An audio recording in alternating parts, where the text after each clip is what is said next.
Good morning সবাইকে। সবাই কেমন আছো? আমরা তো অনেক ভালো আছি। এই ডালটা আমি কদিন আগেই লাগিয়েছি।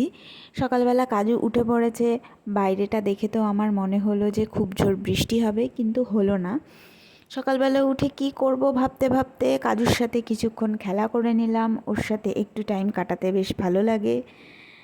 কি করব, কি খাবো, এই নিয়ে চিন্তা করতে করতে ভাবলাম চটপট একটু আলুর পরোটা বানিয়ে ফেলি। আজকে বিশেষ দিন বলতে আজকে আমার বিবাহবার্ষিকী, মানে আমাদের বিবাহবার্ষিকী। এবছর 4 বছর হলো আমাদের বিয়ের। 2020-তে বিয়ে হয়েছিল। বিয়েটা হয়েছিল করোনার মধ্যে। সেটা তো একটা অন্য গল্প, অন্য কোনো একদিন করব। সকালবেলা আলুর পরোটা করতে করতে হিমি উঠে পড়েছে। ওকে আমি গাড়ির মধ্যে বসিয়ে রান্নাঘরে রান্নার জন্য প্রিপারেশন করছিলাম। হ্যাঁ, ওকে আমি এভাবেই গাড়ির মধ্যে বসিয়ে রাখি, তাতে আমার কাজ করতে সুবিধা হয়। এদিকে সৌমেন বাজারে চলে গেছিলো। বাজার থেকে ফিরেছে, তার জন্য কাজু এরকমভাবে দরজা খোলার জন্য লাফালাফি করছে, কিন্তু ও তো দরজা খুলতে পারে না। সৌমেন আমার দিকে তাকানোর সাথে সাথে আমি বুঝে গেছিলাম কিছু একটা ব্যাপার আছে। যাই হোক, সারাদিন এভাবে কেটে গেল। সন্ধে হয়ে গেল, আমি একটু চাউমিন করছিলাম। কোথাও বেরানো হয়নি কারণ আমার শরীরটা ভীষণ খারাপ ছিল সেই দিন।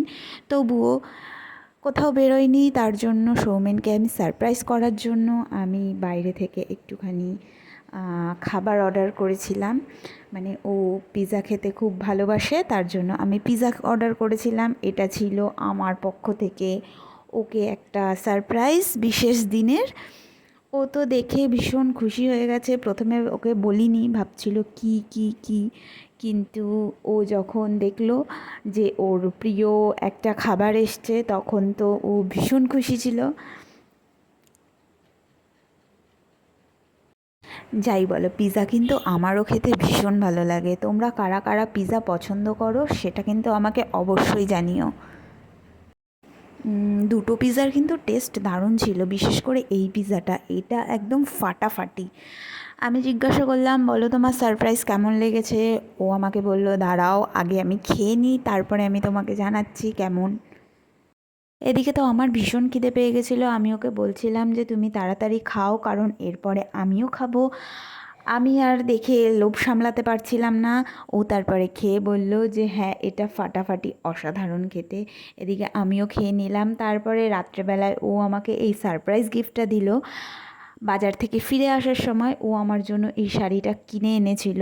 শাড়িটা ভীষণ সুন্দর, আমার ভীষণ পছন্দ হয়েছে। এটা ছিল একটা সারপ্রাইজ গিফট। রাত্রেবেলায় বারবার আমি শাড়িটা গায়ে দিয়ে দিয়ে দেখছিলাম যে শাড়িটা আমাকে কেমন লাগবে। এভাবেই আমাদের দিনটা কেটে গেল। রাত হয়ে গেছিল। এবার হিমির ঘুমানোর পালা।